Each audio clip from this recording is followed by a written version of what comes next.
All right, here we are, another day of good old Vlogmas. But as you guys know, I'm still out here in Slab City. So this is actually my last day in Slab City. Tomorrow morning I'm getting on the road and back on the road. So because I've been really busy the last couple of days just trying to get that extra filming in and everything for the documentary that I'm doing. One of my last videos, I asked you guys if there was any questions to put it in the comments. And so for today's Vlogmas video, I'm just going to do that, answer the questions that you guys asked. Because I had a hard time trying to vlog my life today and everything when I'm trying to film the last bit of Slab City out here. So I figure this would be the best way. Just answer the questions that you guys asked me. So let's see. I have 6 questions that people wanted to know. So we'll just start with somebody asked, what type of Jeep do I recommend for a beginner to live and travel in? That's a good question. Obviously, I have a Jeep Wrangler, but if you're a beginner and you want to get a Jeep to live and travel in, I would probably suggest a Cherokee, a Grand Cherokee. They're more roomier. They can do just about as much as, you know, my Wrangler can off-roading. They're made for off-roading. They have 4-wheel drive, but they're definitely a lot roomier. It's like a little mini SUV. So Grand Cherokee, Cherokees, those would definitely be perfect for beginner. And then, but it's good because Jeep is definitely the best vehicle.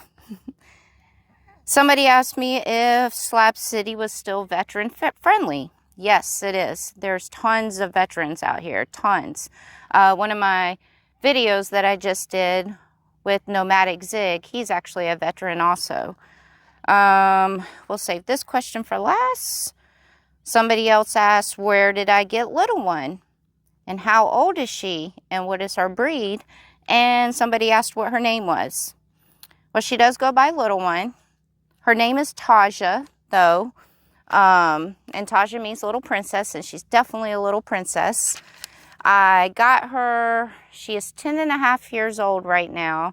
And I got her when she was 3 months old at a shelter. I had just lost my dog that I had before. I used to have a Chihuahua before. And somebody messaged me and said that there was this cute little Chihuahua puppy up at this shelter and that I needed to go see it and that her name was Georgia. Well, we all know I'm from Georgia. So I looked at the picture of this little puppy, and we all know how small she is right now. And this little puppy, she was 3 months old.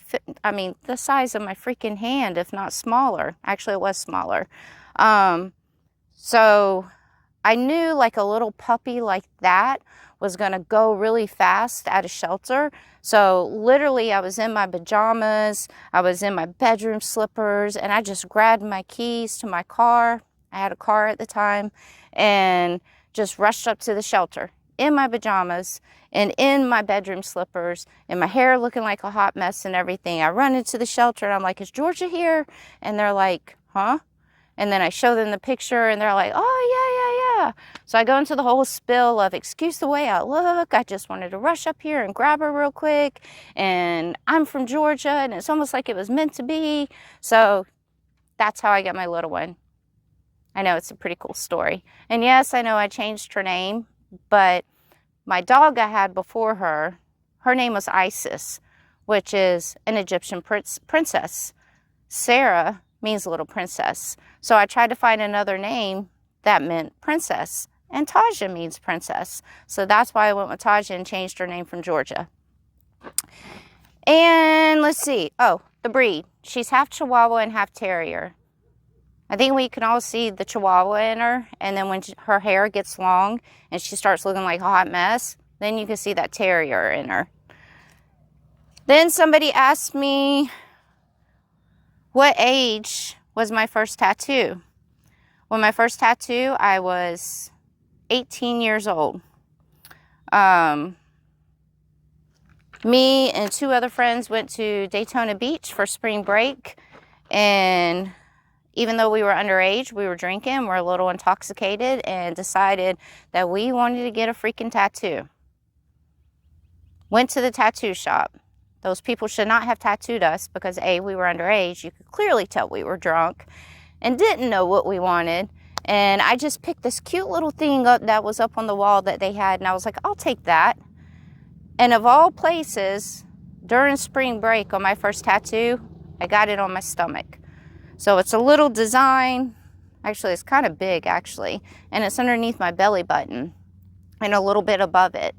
So after I get the tattoo and everything, the tattoo artist looks at me and tells me I cannot go in the sun. I cannot go in these pools. I cannot wear jeans and shorts. And it was my second day of spring break in Daytona Beach. I was not happy. So I could not enjoy the pools, and I could not enjoy laying out because I had this fresh tattoo on my stomach. Yeah. And they asked what my most sentimental tattoo was. Obviously, my most sentimental tattoo is going to be this whole arm because it's for my family. This up here is for my aunt, my uncle, and my mom. And this down here is obviously for my dad. So the whole entire arm is definitely my most sentimental tattoo. Mostly probably my dad part. So. And somebody asked, kind of asked, they were a little nervous to ask. As we all know, I brought some of my dad's ashes and my best friend Jeff's ashes with me on this time around in my Jeep. And I said I was going to spread their ashes in certain places and everything. So somebody did ask if I spread the ashes, and they felt bad for asking. Do not feel bad for ever asking me any questions. As you guys can see on my channel, I'm a pretty open book. I pretty much have shared my whole entire life story with you guys. So never be scared to ask me any questions. If it's something that makes me feel a little uncomfortable, which takes a lot for that, then I'll just, avoid the question. But never feel bad to ask me what you guys want to ask me. I am an open book. But I have been spreading their ashes a little bit. I have been doing that and not filming it.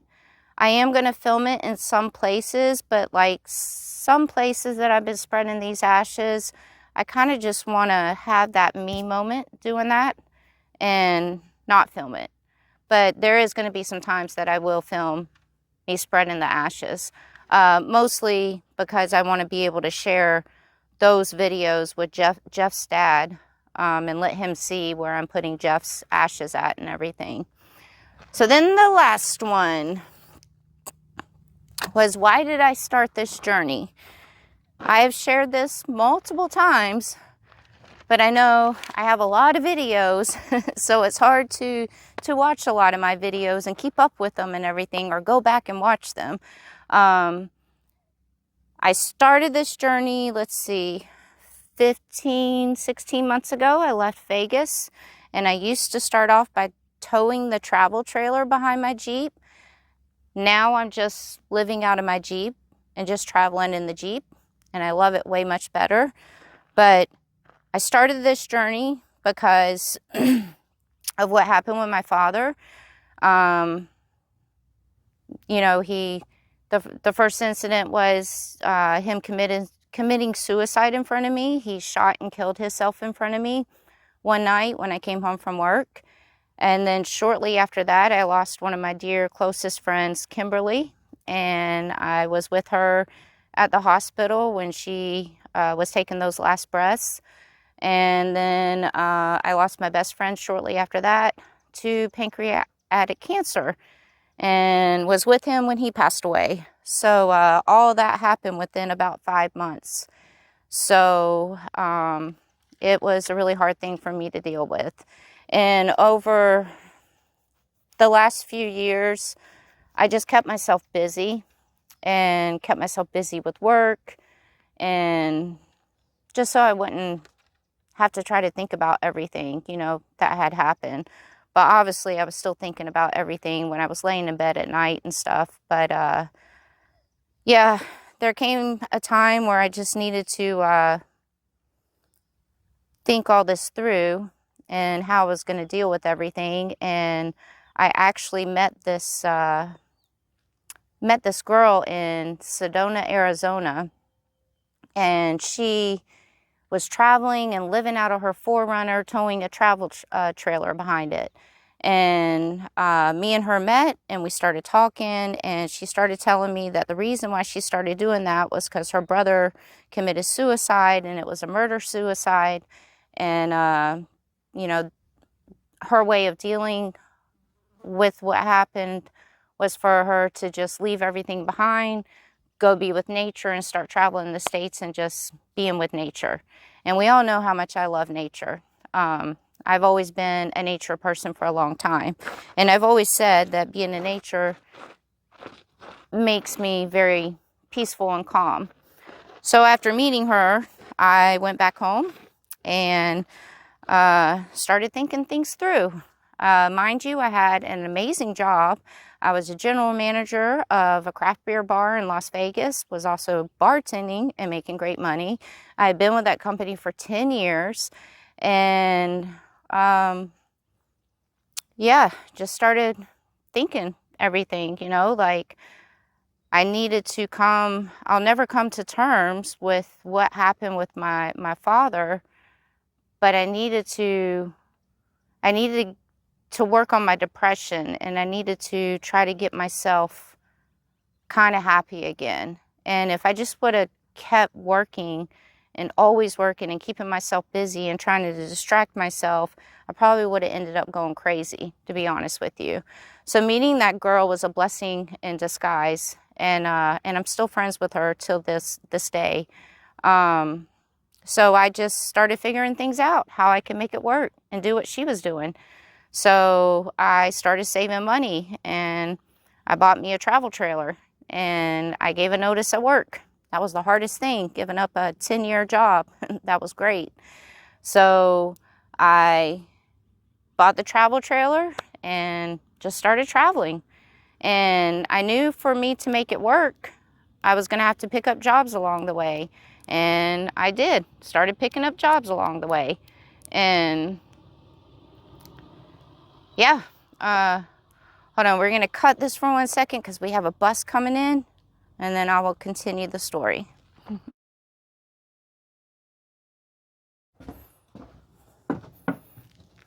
And we're back.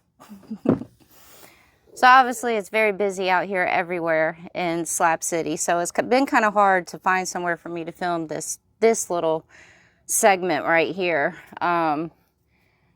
Yeah, lots of traffic and everything. So enjoy this background, I guess. So just to finish up with that, yeah, that's why I started the journey that I'm on. And like I was saying, I was picking up jobs. I was cleaning hotel rooms. I was cleaning out toilets, like just picking up random jobs to make this work right here. And never thought I would be cleaning toilets in hotels. So now, as you guys see, my channel has grown. And with my channel being grown more, I am able to, with sponsors and, you know, some of my amazing supporters, I'm able to just go travel these states now, and I don't have to pick up these random jobs right now. So that's what I'm doing. And I stored my RV, my travel trailer, and decided to just do it this time around in my Jeep and not with the travel trailer. And one of the reasons why I decided to do it with just the Jeep and not the travel trailer is I was out in Moab, and I was working at a summer gig job there at the campground in the 4x4 shop there. And I don't know if maybe it was just because I was in one place for so long or something, but my depression started coming back and hitting me again. And it was hitting me again pretty bad. So when the season was up over there, I decided to get back on the road and start traveling again. I figured just doing it with my Jeep, I was going to be able to experience nature more, and it was going to be a lot easier. And all these places that I go and stay and camp at, I'm going to really be able to rough it out in nature and stuff. Whereas if I had my travel trailer, first of all, it'd be more on gas. But if I had my travel trailer, I wouldn't have that true experience of really being in nature. You know, it's kind of like a little mini home. It is actually a mini home. So I wanted to really go live the nomad life. And that's what I'm doing. And to be honest with you, I actually like what I'm doing now with the Jeep more than I do the travel trailer. I'm actually more happier doing this. So I left in September after storing my travel trailer and started living out of my Jeep. And since I've left in September, I haven't had one depressed moment. Not one. Which is pretty freaking good for me. So, so yeah, that's why I started my journey, and that's why I'm going to continue doing this journey, and probably going to continue it for as long as I can, because like I've mentioned in some of my other videos, in 45 years, this is the happiest I've ever been. So there's that. Tomorrow morning, I'm leaving pretty early, getting on the road. Have to stop somewhere and get something taken care of on my Jeep again. And gonna go see some more places and go be with some more nature and everything, and get right back on this journey and continue with this Vlogmas videos every single day. But at least it won't be so bad now, because I've been trying to situate it between doing the Vlogmas videos and then filming Slab City and interviewing people. So I've been busy since I've been out here in Slab City trying to do all those things. But now that I'm leaving Slab City, I don't have to concentrate on filming so much now. I can get these Vlogmas videos out of the way, and I'll still film a little places that I'm stopping at and seeing and everything too, but all those videos won't come out until January, since I'm doing the Vlogmas videos every day. So I hope you guys are enjoying all these videos, and hope you guys aren't sick of me yet, because we're just at the beginning of the month. I think today is the 6th, I think. I don't know. I'm already losing my track of time too. So, yeah, if it's the 6th, we still got like a long time to go. Yay. But till next time, which I guess will be tomorrow, another Vlogmas video.